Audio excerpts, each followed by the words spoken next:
Christmas Eve, 1953. Virgil Buell didn't close the shop until nearly dinner time, when a light snow began falling.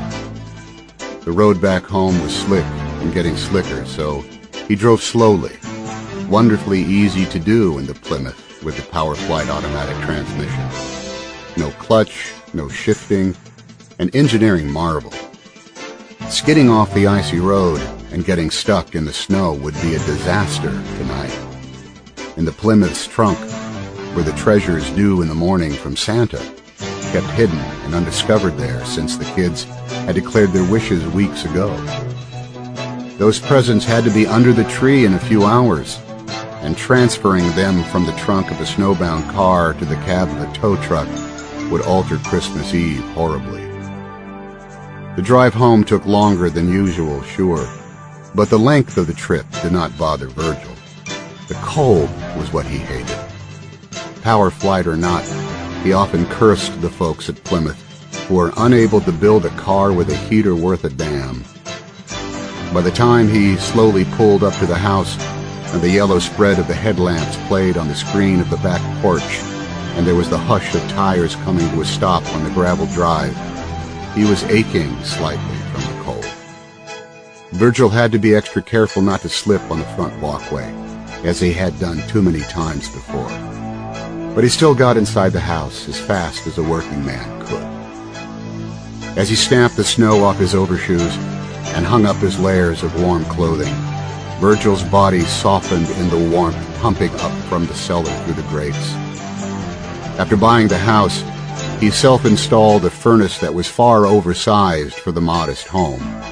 He put in, too, a beast of a hot water heater, a commercial unit that never, ever ran out of the liquid heaven that allowed for the kids' baths and his own long showers. The winter fuel bills were worth the comfort, as was the price of 2 cords of firewood every winter. A fire was going in the family room. He had taught Davy how to build one by stacking the wood the way he did his toy Lincoln logs, like a square house around the kindling, never a pyramid. The kid now viewed making the fire as his sacred duty. Come the first frosts of November, the Buell home was the warmest place for miles and miles. "Dad!" Davy came running from the kitchen. "Our plan is working great. Jill is completely fooled." "Good news, big man," Virgil said, giving his boy the secret handshake known in the entire world only by the two of them. "I told her we'd write the Santa letters after dinner, then lay out some snacks, just like you did with me when I was little." Davy was turning 11 in January. Jill was setting the kitchen table, her specialty being the straightening of napkins and silverware. "My daddy is home, hooray, hooray," the 6-year-old said, lining up the last of the spoons. "He is?" Dolores Gomez Buell asked, standing as she cooked at the stove, baby Connie straddling the nooks of her elbow and hip. Virgil gave each of the women in his life a kiss. "So he is," Jill said, picking him back, then dishing fried potatoes with onions onto a platter and getting it to the table. Davy brought his father a can of beer from the new huge Kelvinator and ceremonially levered the 2 opposing openings in the top with a church key, another sacred duty. Dinner time with the family Buell was a show. Davy was in and out of his chair. The kid never sat through a meal. Connie squirmed in her mother's lap, content with a spoon she worked around in her mouth or banged on the table.